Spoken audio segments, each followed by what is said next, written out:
Oi, eu sou o Vitor, esse é o Penso Logo Assisto, e esse vídeo é a parte 2 dos vídeos sobre vagueza e o paradoxo de Soritz. E mais do que nunca, é extremamente recomendado que você assista meu vídeo anterior, a parte 1, onde eu apresento o problema, falo um pouco sobre a vagueza e preparo um pouco o terreno para esse vídeo aqui. Eu ia fazer um vídeo só falando sobre duas propostas de resolução do problema, só que ia ficar um vídeo imenso, então eu resolvi dividir em mais duas partes. Esse vai ser sobre o supervaloracionismo e o próximo sobre as abordagens que envolvem lógicas multivaloradas.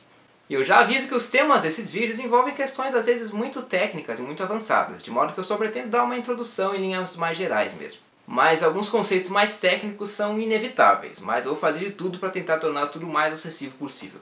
Para quem já está de saco cheio com esses vídeos só sobre lógica, pode ficar tranquilo que os vídeos mais próximos vão ser sobre temas que não envolvem lógica, para dar uma variada mesmo, tá bom? Bom, só para a gente dar uma rápida recapitulada no que era o problema de Soritz.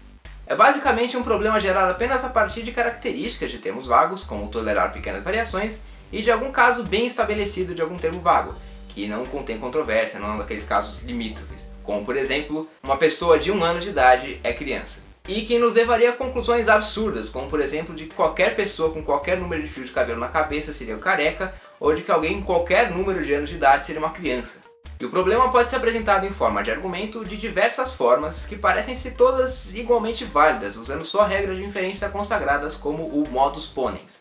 O fato de não parecer possível negar a validade do argumento dentro da lógica clássica e a dificuldade de negar alguma premissa sem criar algum corte abrupto e arbitrário que demarque a que um predicado vago se aplica e ao que não, costuma motivar muita gente a buscar alternativas fora da lógica clássica para poder lidar com a vagueza e evitar as conclusões absurdas. E duas famílias de propostas que tentam fazer justamente isso, embora de maneira diferente, são o supervaloracionismo e abordagens que envolvem lógicas multivaloradas.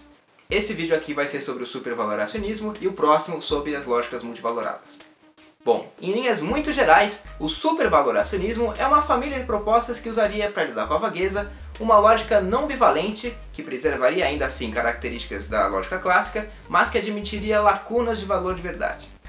Calma, eu já explico o que significa não bivalente e lacuna de valor de verdade, mas antes é bom a gente entender a ideia intuitiva que motivaria essas propostas. A ideia seria mais ou menos o seguinte: vamos pegar careca como exemplo de termo vago, mas claro, tudo que a gente disser para careca vale para qualquer outro termo vago.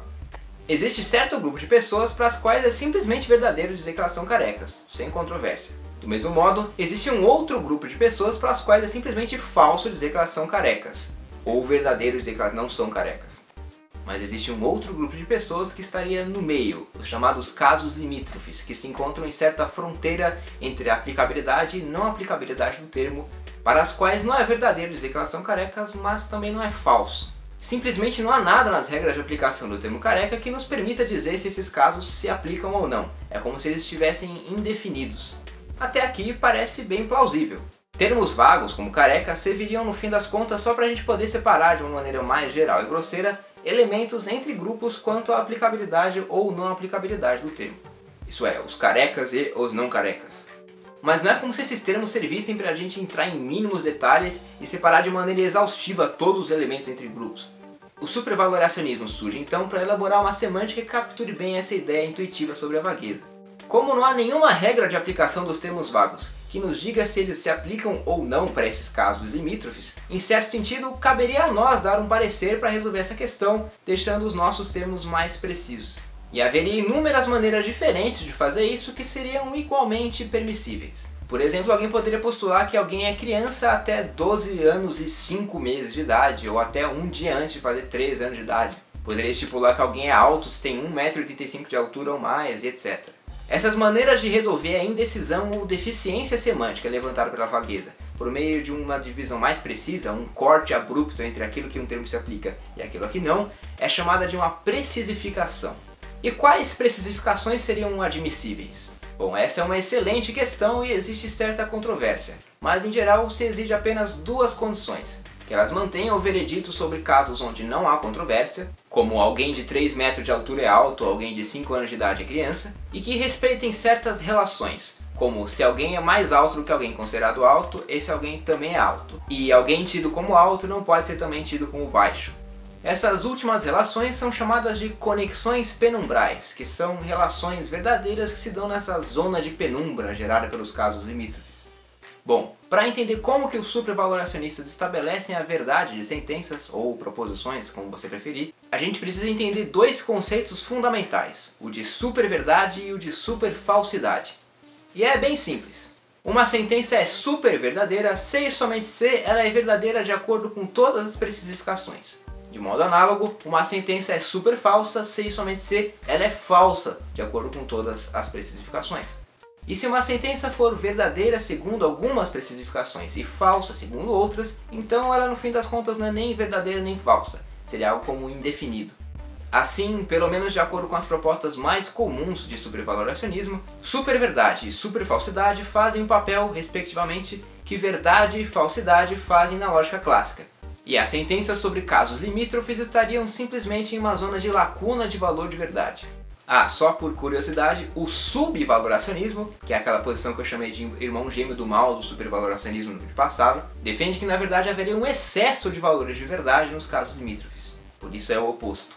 Eu chamei essa posição erroneamente de sobrevaloracionismo no vídeo passado, e eu só me dei conta depois que já tinha postado o vídeo, foi mal. Bom, um valor de verdade é, grosso modo, um valor atribuído a sentenças ou proposições que indica o status de veracidade daquela sentença. E a lógica clássica respeita o princípio da bivalência, que é o que diz que toda sentença tem que ter um valor de verdade e as opções são só duas, verdadeiro ou falso. A lógica supervaloracionista, portanto, é não bivalente, porque existem sentenças que não teriam valor de verdade. Bom, mas o supervaloracionismo tem umas consequências peculiares, para dizer o mínimo.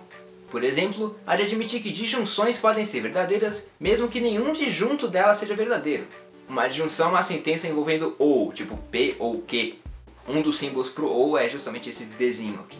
E um disjunto é um termo dessa disjunção. Dá uma olhada nesse exemplo. João é criança ou João não é criança. Sentenças dessa forma são sempre verdadeiras para o supervaloracionismo. Isso porque, para toda precificação, essa sentença é verdadeira para aquela precificação. Mas se João for um caso limítrofe de ser criança, então nem João é criança e nem João não é criança seriam verdadeiras nem falsas. Então o supervaloracionismo admite disjunções verdadeiras mesmo que nenhum dos disjuntos seja verdadeiro, o que é estranho, principalmente se a gente pensa na lógica clássica. Ah, só um detalhe legal. O princípio do terceiro excluído, que é um princípio muito conhecido e fundamental na lógica clássica, pode ser enunciado mais ou menos da seguinte maneira. Para toda sentença P, a sentença P ou não P é verdadeira. E repara que as sentenças que a gente acabou de ver são justamente dessa forma, P ou não P. Portanto, o supervaloracionismo mantém o princípio do terceiro excluído, mas rejeita a bivalência, que são dois princípios bem parecidos que o pessoal às vezes costuma confundir. Bom, uma outra característica bem esquisita do supervaloracionismo, essa já mais ligada ao paradoxo de Soritz, é a de admitir a verdade de sentenças quantificadas existencialmente mesmo em casos onde não há nenhuma instância particular para a qual aquela sentença é verdadeira. Mas vamos por partes.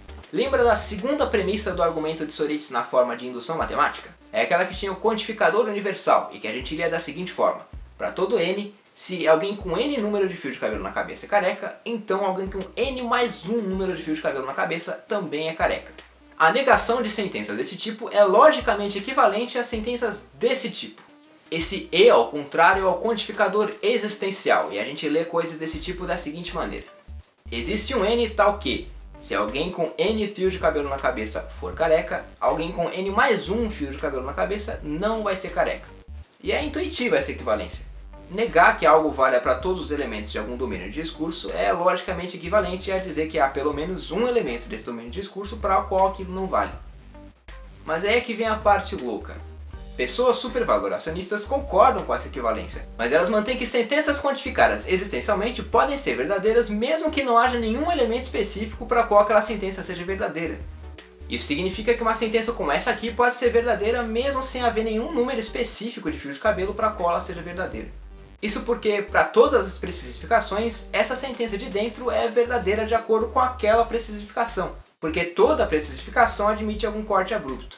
Mas cada precificação assume um limite diferente, de modo que não há nenhum número específico de fio de cabelo que torne verdade que existe algum corte abrupto. Assim, o supervaloracionista consegue negar a premissa 2 do argumento por indução matemática, ele consegue lidar de maneira similar com outras formas de argumento, e ao mesmo tempo não se comprometer com a existência de algum corte abrupto. Assim, ele consegue resolver o problema, o argumento seria válido, mas não sólido, e ainda assim manter consequências intuitivas sobre a vagueza. Só que algumas características do supervaloracionismo que tornam essa jogada possível são extremamente questionáveis, especialmente as ligadas aos quantificadores. Muitos filósofos são extremamente resistentes a mudanças quanto ao papel e interpretação do quantificador existencial. Muito da metafísica contemporânea, por exemplo, está intimamente ligada com uma visão mais ortodoxa sobre ele. Por outro lado, os supervaloracionistas responderiam dizendo que essa consequência sobre os quantificadores, que não seria, afinal de contas, inaceitável, seria apenas um preço a se pagar por aquela que seria, no final das contas, a melhor teoria para se lidar com a vagueza. Afinal, alguém esperaria sair com todas as intuições intactas ao resolver o problema com o paradoxo de Sorites? Além disso, David Lewis diz que casos como esse, na verdade, seriam análogos a outros casos que a gente já não tem dificuldade de aceitar, como por exemplo o fato de que eu te devo um cavalo pode ser verdadeiro mesmo que não exista nenhum cavalo específico que eu te deva. Teorias supervaloracionistas também enfrentam uma série de problemas, ou no mínimo desafios, que são um tanto técnicas demais para esse vídeo aqui. Mas a gente vai ver no próximo vídeo sobre lógicas multivaloradas um problema famoso que acometeria também o supervaloracionismo. Bom, é isso para esse vídeo aqui, mas eu recomendo fortemente que você assista imediatamente o vídeo sobre lógica multivalorada clicando aqui. Até porque no final daquele vídeo tem um amarrado geral final sobre vagueza e Sorites, tá? Então não deixe de ver, pelo amor de Deus, clica aqui, eu vou ficar esperando você clicar, tá bom? Tchau!